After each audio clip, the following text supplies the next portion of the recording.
Merci d'être sur la télévision Labari pour suivre le journal de ce jour, samedi 24 février 2024. Mesdames, Messieurs, bonsoir et bienvenue à tous. Cette brève pour débuter ce journal. Après environ 7 mois sous sanction de la CEDEAO et de l'UEMOA prise contre le Niger au lendemain du coup d'État du 26 juillet 2023, des chefs d'État des pays restants de la CEDEAO ont décidé de revenir sur leur décision en annonçant la levée des sanctions contre le Niger.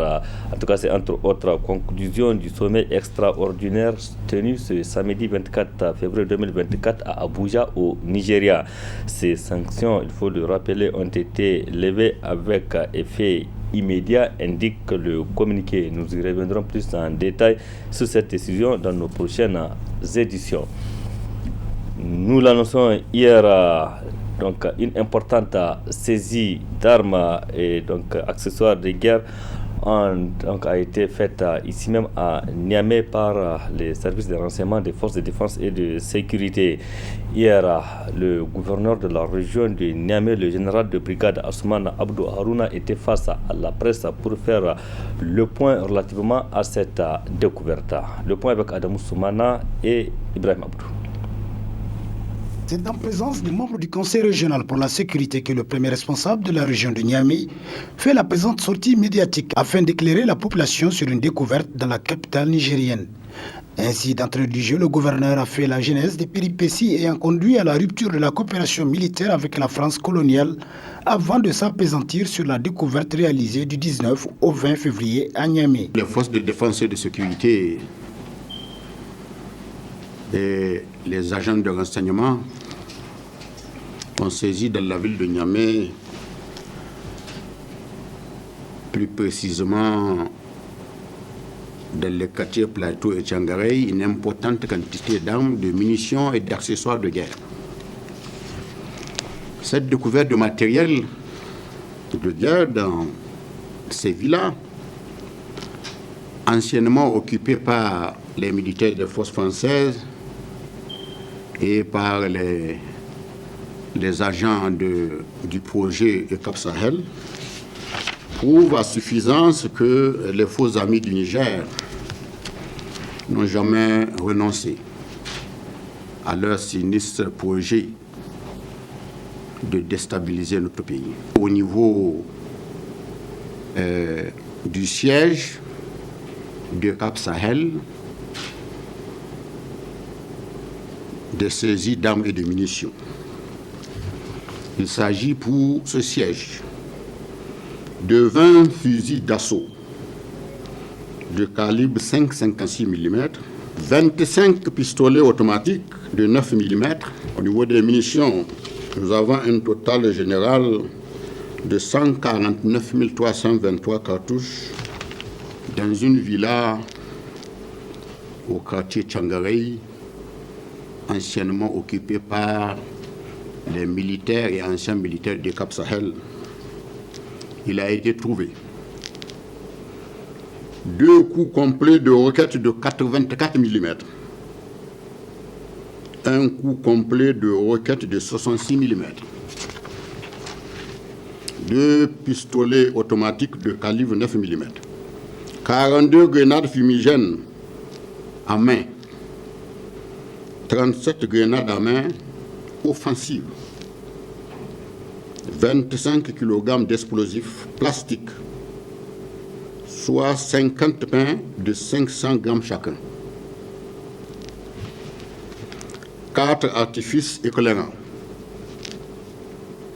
11 rouleaux de 15 mètres chacun de mèches lentes, soit un total de 165 mètres de mèches lentes, un rouleau entamé de cordeaux détonnants. En accessoire, un petit drone, 2 détecteurs de métaux, divers effets et équipements militaires, un cachet de l'ambassade de France. Occasion pour le général de brigade Asuman Abdou Harouna d'appeler la population à plus de vigilance et de coopération avec les forces de défense et de sécurité. En renouvelant mes remerciements et mes encouragements aux forces de défense et de sécurité, j'appelle les populations de la région de Niamey à redoubler de vigilance et à collaborer davantage avec leurs forces de défense et de sécurité. Le peuple nigérien est prêt, debout à résister à toute forme d'attaque, qu'elle soit physique ou verbale. Messieurs, notre souveraineté, elle n'est pas négociable. Notre choix souverain, il est irréversible. Nous saurons résister à toute forme de déstabilisation d'où qu'elle vienne. Qu'Allah le Tout-Puissant assiste davantage le peuple du Niger en particulier et ceux du Sahel en général contre les forces du mal. Notons enfin que cette trouvaille prouve à suffisance le dessein macabre des impérialistes et néocolonialistes contre le pays d'Abdourahmane Tchani. Alors prions encore et encore pour nos forces de défense et de sécurité, pour le pays et son peuple. On constate de plus en plus un acte au niveau des utilisateurs des réseaux sociaux, notamment les partages des informations non officielles, et donc avec tout le lot de conséquences. Et pour dénoncer cet état de feu, le comité de volontaires pour la cohésion sociale a rendu publique une déclaration dans laquelle il interpelle les utilisateurs des réseaux sociaux, notamment à être à plus de prudence dans ce qu'ils publient et partagent. Le résumé de cette déclaration avec Boubacar Ibrahim et Sadouni.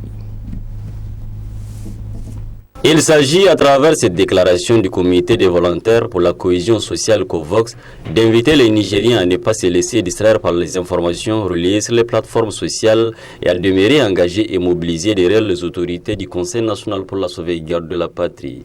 En effet, il est primordial d'éviter les débats stériles basés sur des visions ou des informations non fondées et sans preuve solide. Nous devons tous nous engager à suivre la vision de notre chef d'État, le général de brigade Abdourahmane Tchani, qui a juré sur les antennes de la télévision nationale en 3 langues de servir notre pays avec loyauté. Cette décision ferme et irrévocable prise en tant que citoyens responsables, nous devons ainsi laisser les institutions compétentes de faire leur travail, notamment en ce qui concerne la justice. Notre devoir consiste à dénoncer les actes répréhensibles avec des preuves tangibles et à les remettre entre les mains des autorités compétentes. C'est ainsi que nous pouvons notre citoyenneté responsable et notre engagement envers le développement de notre nation, le Niger. Nous devons également rester vigilants face aux néocolonialistes occidentaux qui cherchent à déstabiliser nos États africains, plus précisément et en particulier celle de la région du Sahel. Le COVOX allie aussi la récente saisie d'armes de guerre observée à Niamey par les forces de sécurité. Nous saluons avec fierté et reconnaissance les récentes saisies d'armes dans la région de Niamey et le démantèlement du réseau de malfaiteurs déjoint une vaste campagne de déstabilisation contre notre pays. Cependant, notre lutte pour la préservation de notre souveraineté nationale doit se poursuivre sans relâche. Nous nous invitons tous, pour finir, les autorités à rester fermes dans leurs engagements envers notre nation et à faire preuve de responsabilité citoyenne dans toutes les actions. Pour rappel, le COVOX est une jeune structure qui se bat pour le vivre ensemble et la compréhension mutuelle. Pour sa part, le comité des femmes engagées pour la sauvegarde de la patrie continue d'apporter son soutien aux autorités de transition, notamment aux autorités de la ville de Niamey. Hier, les femmes engagées ont organisé une opération de salubrité. C'était ce matin, du moins, ils ont organisé une opération de salubrité au quartier Calais-Est de Niamey. Objectif accompagner les autorités de la ville de Niamey à rendre la capitale propre. N'est-ce pas, Boubacar Ibrahim?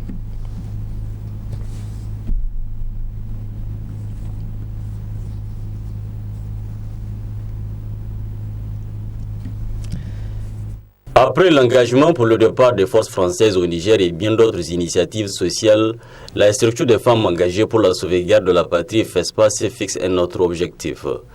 À travers cette opération de salubrité lancée ce samedi 24 février 2024, le message des femmes engagées est celui de contribuer à rendre la ville de Niamey propre en suscitant l'inspiration et l'engagement à ses habitants par l'exemple et la sensibilisation. Ville propre. La propriété est mère de santé. Aujourd'hui, si la ville de Niamey est propre, c'est que c'est pour lutter contre les maladies, contre les microbes. Et vous n'êtes pas sans savoir qu'avec les sanctions de la CEDEAO, nous avons des problèmes de produits pharmaceutiques. Qu'est-ce qu'il faut faire pour atténuer ces souffrances? C'est de rendre notre environnement sain, notre environnement plus propre.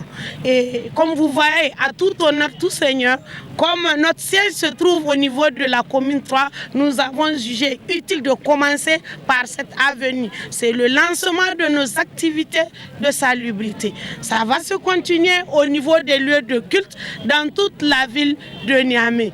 Et nous invitons toutes les associations pour que notre environnement soit sain et vivable. Il faudrait que nous nous mettons la main dans la main pour rendre la ville de Niamey propre. Et comme l'a dit l'autre projet Niamey-Niala, il faut que ça soit une réalité cette fois-ci avec le CNSP et les associations qui soutiennent. L'opération lancée dans le 3e arrondissement communal de Niamey a vu la participation du premier responsable communal. Amadou Seydou n'a pas manqué de saluer l'initiative. Je suis très content de leur mobilisation et que je pense qu'ils ont entendu l'appel que nous avons effectué il y a 3 semaines de cela. Donc c'est ce que nous continuons jusqu'à présent avec les femmes engagées. Ils ont commencé au niveau de la commune 3. Maintenant, ils vont essayer d'atteindre les autres communes 2, 3, 2, 4, 5 et 1. Donc je pense qu'ils vont continuer le même programme par rapport à la salubrité. À retenir enfin qu'en plus des responsables communaux, des scolaires, les femmes engagées avaient également à leur côté des responsables des structures de la société civile nigérienne venus pour les accompagner. 5 enseignants et chercheurs de la faculté des sciences économiques et de gestion de l'université Abdou Moumouni de Niamey partent à la retraite après avoir servi la nation pendant des décennies. Pour leur rendre un hommage mérité, une cérémonie a été organisée ce samedi à leur honneur. Reportage Nefissa Yahya et Cheb Guissou. Organisée par la Faculté des sciences économiques et de gestion FCEG, la présente cérémonie marque le départ à la retraite de 5 enseignants-chercheurs de la dite faculté. Il s'agit des Dr Chako Chérif, Ali Oba, Amadou Kaka, Maïkolonche Mayaki et Ousseini Amadou. Cette cérémonie est initiée en guise de reconnaissance et pour rendre hommage à ces enseignants, dira le doyen de la FCEG en prenant la parole en premier. En effet, ces 5 aînés ont accompagné chacun d'entre nous durant tout notre parcours académique, toute notre carrière universitaire et notre vie personnelle. Permettez-moi de m'adresser à eux simplement en tant qu'aînés. Chers aînés, vous avez servi durant plusieurs années notre institution avec loyauté, fidélité et dévouement. Au-delà de l'enseignement et la recherche, vous avez occupé des postes administratifs. Vous avez servi la communauté universitaire et la société en général, souvent au détriment de vos familles, de vos autres passions, et je le dis franchement, de votre carrière. L'occasion pour ces enseignants de témoigner aussi leur gratitude pour cette initiative. Je suis très ému. Je remercie mes étudiants où j'ai eu à enseigner. Je voudrais que mes cours soient joyeux. Très chers étudiants, je vous aurai toute la vie. Et devant Dieu, je vais remercier le bon Dieu quand je serai en face du trône pour le jugement. Je remercie toutes les composantes de l'université parce que l'université, c'est l'universel. Je remercie tout le monde, à commencer par ceux qui ont initié cette cérémonie, en particulier le doyen de la FSEC, qui s'est inspiré de ce qui s'est passé à la faculté des sciences juridiques et politiques, puisqu'ils ont organisé cette cérémonie et nous sommes très heureux aujourd'hui aussi d'assister devant un parterre de hautes personnalités à cette cérémonie qui nous honore. Je remercie bon Dieu, notre Créateur, qui m'a permis de commencer ma carrière ici en 1985 et de la terminer, entre guillemets, toujours ici.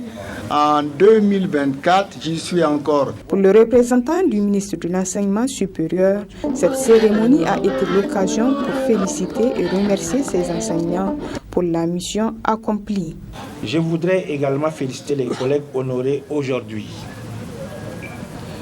Dr Chérif Chako, Dr Ali Oba, Dr Kaka Amadou, Dr Amadou Ousseini, Dr Maya Kimekolanché. Vous vous retirez avec un fort sentiment d'une mission bien accomplie. Vous aurez par vos multiples activités qui vont au-delà de l'université contribué à former des cadres compétents, à mettre à la disposition de notre pays des expertises incommensurables. Soyez-en remerciés. Riche en couleurs, cette cérémonie de départ à la retraite a permis aux collaborateurs, collègues et étudiants de rendre un hommage à ces illustres enseignants. Du courage donc à ces enseignants qui ont tout donné pour le pays. Ce jour 24 février, les pays africains ont commémoré la journée de l'écrivaine africaine. À cette occasion, ici à Niamey, c'est le centre culturel Oumar Ganda CCOG de Niamey qui a servi de cadre pour la deuxième édition du Festival africain de l'art féminin. Une édition parrainée par donc, la présidente de la coordination des ONG et associations féminines du Niger, Kongafen. Faisons le point avec Adamou Soumana et Sadoumi. C'est massivement que la gente féminine a honoré de sa présence la présente cérémonie, et quoi de plus normal, car elle vise à magnifier l'art féminin sur le continent à travers cette journée dédiée à l'écrivaine africaine. Occasion pour l'une des organisatrices, spécialiste des livres, de témoigner de toute sa gratitude de partager ces moments forts avec les amoureux de la littérature féminine. En ce jour de célébration, je tiens à exprimer ma sincère gratitude à l'Association internationale des libraires francophones, AILF, au Centre national du livre français, CNL, ainsi qu'aux généreux donateurs et éditeurs qui ont accepté de subventionner les livres qui seront exposés et vendus aujourd'hui. Nous sommes conscients de l'importance cruciale de chaque maillon de cette chaîne, de l'écrivaine inspirée à l'éditeur dévoué, du libraire passionné au lecteur avide de connaissances. Ensemble, nous formons une communauté unie pour notre amour pour les livres et notre désir de le partager avec le monde. Prenant la parole à son tour, la première responsable de la Kongafen, en sa qualité de marraine de la présente édition du Festival africain de l'art féminin, a souligné toute l'importance d'une telle initiative tout en rassurant l'assistance de leur disponibilité à défendre vaille que vaille les droits de la femme. À l'occasion de cette deuxième édition de ce festival qui promet l'art féminin et qui offre une tribune à toutes les femmes africaines et d'ailleurs d'exposer leur savoir-faire, dont j'aimerais féliciter et encourager toutes les femmes entreprenantes participantes qui ont à cœur l'expression de leur richesse potentielle. Dans le contexte de l'émergence et de la participation de la femme dans le secteur de la culture, de l'économie et de l'artisanat, les femmes jouent un rôle très important dans le développement à travers leur engagement participatif aux prises de décision et aux activités productives. Aujourd'hui, la promotion des droits de la femme est sans doute la condition première de la participation active et dynamique des femmes au développement. Mesdames, Messieurs, chers invités, L'initiative du Festival africain de l'art féminin mérite notre admiration et notre soutien indéfectible pour que chacun puisse apporter sa pierre à l'édifice en rassemblant tous ces acteurs, actrices de recherche, du savoir-faire dans une plateforme unique pour célébrer la créativité féminine africaine afin de promouvoir le dialogue interculturel. Les injustices, les inégalités doivent cesser. Il est de notre devoir de veiller à ce respect pour permettre à la femme une jouissance positive afin d'atteindre ses objectifs. Ce festival, qui se veut un cadre par excellence de la promotion et la confirmation du leadership féminin, a permis à l'assistance de découvrir des ouvrages et autres essais littéraires écrits par des femmes africaines. Parlons du sport dans le milieu scolaire et c'est pour parler donc de la finale du tournoi de football au CSP FASA. Donc les compétitions interclasses de football de ces établissements sous la houlette de la fondatrice des 10 complexes. Une 3e édition pour les garçons et la première pour les filles. Adam Soumana. Après 2 mois de compétition interclasse au complexe scolaire privé FASA 1 et FASA 2, les apprenants des 2 établissements ci-dessus mentionnés, leur encadreur ainsi que la fondatrice en personne et autres invités de marque se retrouvent par la présente pour finir en beauté cette édition du sport à l'école. Une édition, la 3e du genre, qui s'achève à la satisfaction des initiateurs. Cette année, nous avons également fait participer les filles aux différentes phases de compétition et les élèves du primaire. Une façon, en tout cas, de rendre justice à ces 2 catégories qui ont toujours été marginalisées lors de ces genres de rencontres. Aujourd'hui, vraiment, c'est une bonne appréciation parce que ça fait longtemps, les établissements scolaires d'abord ont besoin des activités physiques. Aujourd'hui, une école sans activité physique, vraiment, je ne pense pas que ce n'est pas normal même parce que les enfants ont besoin de s'épanouir.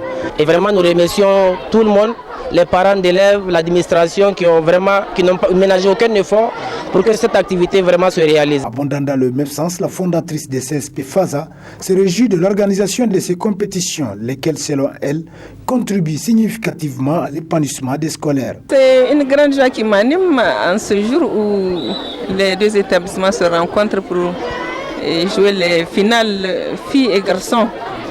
Et c'est un moment de joie parce que, vous savez, les enfants, ils aiment le sport.